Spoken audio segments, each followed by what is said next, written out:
Bismillahirrahmanirrahim. Assalamualaikum warahmatullahi wabarakatuh. Alhamdulillahi rabbil alamin. Wassalatu wassalamu ala ashrafil anbiya'i wal mursalin wa ala alihi wa ashabihi ajma'in. Bapak-bapak, ibu-ibu, kaum muslimin dan muslimat rahimakumullah. Alhamdulillah kita bisa bertemu kembali dalam kajian kitab tafsir Al-Jalalain. Mudah-mudahan Bapak Ibu semua kaum muslimin dan muslimat berada dalam keadaan sehat walafiat. Selalu Allah berikan kita keberkahan dalam hidup ini dan panjang umur, dan semua amal ibadah yang sudah kita lakukan mudah-mudahan juga diterima oleh Allah Subhanahu wa taala. Bapak-bapak dan ibu-ibu kaum muslimin dan muslimat, pada pertemuan kita hari ini insyaallah kita akan membahas surat Al-Baqarah ayat 1 sampai 5. Kita mulai dengan membaca ta'awuz dan basmalah. A'udzubillahi minasyaitonirrajim. Bismillahirrahmanirrahim. Suratul Baqarah. Surat Al-Baqarah. Madaniyatun mi'atani wa sittun aw sab'un wa samanuna ayah. Surat Al-Baqarah ini Madaniyah. Artinya adalah surat yang turun setelah Nabi hijrah ke kota Madinah. Dan jumlah ayatnya 286 atau 287 ayat. Di sini ada perbedaan ulama, dan di dalam tafsir Jalalain ini disebutkan bahwa jumlah ayat di dalam surat Al-Baqarah itu ada yang mengatakan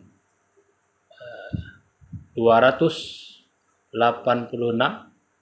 atau ada juga yang menyebutkan jumlah ayatnya adalah 287. Kemudian kita lihat ayat pertama. Bismillahirrahmanirrahim. Alif Lam Mim. Allahu a'lamu bimuradihi bizalik. Allah lah yang lebih mengetahui maksudnya. Bapak dan Ibu, di dalam Al-Quran, di awal-awal surat tertentu, kita bisa menemukan beberapa huruf yang disebut dengan huruf muqatta'ah atau huruf tahajji. Para ulama menyebutkan bahwa huruf-huruf muqatta'ah atau huruf-huruf tahajji yang ada di beberapa awal surat ini maknanya hanya Allah yang tahu. Dalam kajian ilmu tafsir, ayat-ayat yang seperti ini, yang terdiri dari huruf-huruf yang disebut dengan huruf muqatta'ah ini, itu merupakan termasuk ayat-ayat yang mutasyabihat. Kalau kita berbicara tentang ayat-ayat mutasyabihat, maka para ulama juga berbeda pendapat. Apakah ayat-ayat mutasyabihat itu bisa diketahui maksudnya oleh manusia, atau hanya Allah saja yang bisa mengetahui maksudnya itu? Namun dalam kitab tafsir ini sudah jelas disebutkan bahwa Allahu a'lam bimuradihi. Allah lah yang lebih mengetahui maksud dari ayat ini. Kemudian ayat kedua, zalika ay haza. Zalika maknanya adalah ini. Al-kitabu allazi yaqra'uhu Muhammad. Alkitab yaitu yang dibaca oleh Nabi Muhammad sallallahu alaihi wasallam, yaitu Al-Qur'anul Karim. Maka yang dimaksud dengan Alkitab di sini adalah Al-Qur'anul Karim. La raiba, la syakka. Makna dari la raiba adalah la syakka, tidak ada keraguan fihi padanya, annahu min indillah, bahwasanya Al-Qur'anul Karim itu adalah min indillah, dari sisi Allah Subhanahu wa taala. Wa jumlatun nafi khabarun. Jumlah nafi dalam ayat ini adalah khabar. La raiba itu adalah khabar. Di dalam bahasa Arab ada namanya jumlah ismiyah, ada jumlah fi'liyah. Jumlah ismiyah itu kalimat yang terdiri dari mubtada dan khabar. Di dalam ayat ini, la raiba itu adalah khabar. Mubtada'uhu zalika. Mana mubtada'nya? Mubtada'nya adalah zalika. Zalika mubtada', la raiba itu adalah khabarnya. Wal isyaratu bihi litta'zimi. Isim isyarah di dalam ayat ini, yaitu kata zalika, fungsinya adalah litta'zim, untuk menunjukkan besar, sesuatu yang mulia, sesuatu yang agung. Maka di dalam ayat ini, isim isyarah zalika yang seharusnya dipakai untuk menunjuk sesuatu yang jauh, di dalam ayat ini dipakai kata zalika untuk menunjuk sesuatu yang dekat. Maka fungsinya adalah litta'zim. Fungsinya adalah untuk menunjukkan keagungan, kemuliaan dan kebesaran dari yang ditunjuk itu, yaitu Alkitab atau Al-Qur'anul Karim. Hudan, khabar sani ay hadin. Makna dari hudan adalah petunjuk, yang memberi petunjuk. Dan dia adalah khabar kedua. Maka khabar pertamanya adalah la raiba, khabar keduanya adalah hudan. Lil muttaqin, bagi orang-orang yang bertakwa.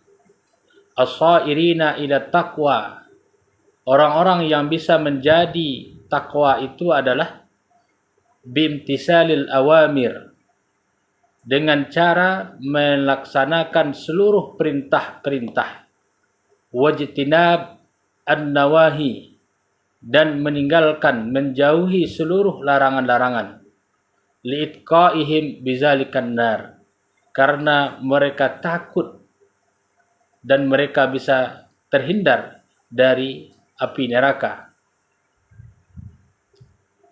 Kemudian ayat ketiga, allazina yu'minuna yusaddiquna. Yu'minuna bimakna, artinya adalah yusaddiquna, orang-orang yang mereka meyakini, bil ghaibi, dengan hal-hal yang ghaib, bima ghaba anhum minal ba'thi wal jannati wan nari. Mana yang hal yang ghaib itu? Apa-apa yang ghaib dari mereka itu diantaranya adalah bil ba's, al ba's, minal ba'si. Contohnya adalah hari kebangkitan, wal jannah, surga, wan nar, neraka. Maka itu adalah hal-hal ghaib, dan orang-orang yang beriman mereka yu'minuna bil ghaib tersebut. Mereka mengimani itu dengan sebaik-baiknya. Wa yuqimuna shalah, dan mereka mendirikan shalah. Ai ya'tuna biha bihuquqiha. Mereka melaksanakan salat itu bihuquqiha, dengan menunaikan seluruh hak-haknya, seluruh rukun dan syarat dipenuhinya. Maka orang-orang yang dimaksud mendirikan sholat itu adalah ketika dia sudah memenuhi seluruh rukun dan syarat dan seluruh hak-hak yang ada dalam sholat tersebut. Wa mimma razaqnahum, dan sebagian dari apa yang telah kami rezekikan kepada mereka, a'tainahum, yang telah kami berikan kepada mereka, yunfikuna fi ta'atillah, mereka infakkan dalam ketaatan kepada Allah. Maka orang-orang yang beriman, ketika Allah berikan rezeki kepada mereka, maka rezeki itu mereka gunakan untuk kepentingan taat kepada Allah. Apapun jalannya, apapun bentuknya, selagi itu untuk mengantarkan ketaatan kepada Allah, maka orang beriman akan mempergunakan hartanya untuk itu. Ketika dia sudah memiliki harta dan sampai nisab zakatnya, maka orang beriman juga akan mengeluarkan zakat dari hartanya tersebut. Kemudian ayat keempat, wallazina yu'minuna bima unzila ilaika, dan orang-orang yang mereka beriman dengan apa yang telah diturunkan kepada engkau, ay Al-Quran. Allah subhanahu wa ta'ala menurunkan wahyu kepada para rasul, dan wahyu yang turun kepada Nabi Muhammad SAW itu disebut dengan Al-Quranul Karim. Dan wahyu yang diturunkan kepada para nabi dan rasul sebelum Nabi Muhammad SAW itu juga berbeda-beda namanya. Maka oleh karena itu, wama unzila min qablik, mereka juga beriman dan dengan apa-apa yang diturunkan min qablik, sebelum engkau. Mana dia? At-Taurah, ay At-Tauratu wal Injilu wa ghairuhuma, yaitu Taurat, Injil, dan selain keduanya itu ada Zabur dan segala macamnya. Injil Allah turunkan kepada Nabi Isa alaihissalam, Taurah kepada Nabi Musa alaihissalam. Wabil akhirati hum yuqinun, ya'lamun, dan dengan hari akhirat mereka meyakini, artinya ya'lamun, mereka mengetahui, mereka sudah tahu bahwasanya nanti ada hari akhirat, hari pembalasan, di mana seluruh perbuatan manusia akan dipertanggungjawabkan pada masa itu.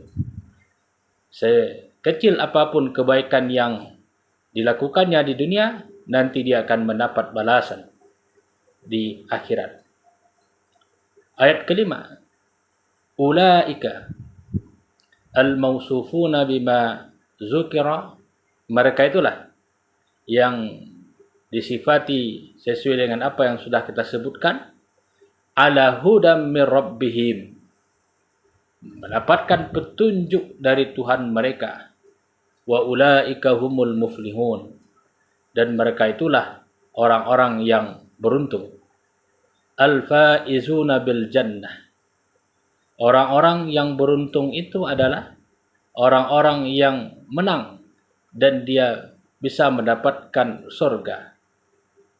An-najuna minan nar, orang-orang yang selamat dari api neraka, itulah al-muflihun, orang-orang yang menang mendapatkan surga dan dia bisa selamat terhindar dari api neraka.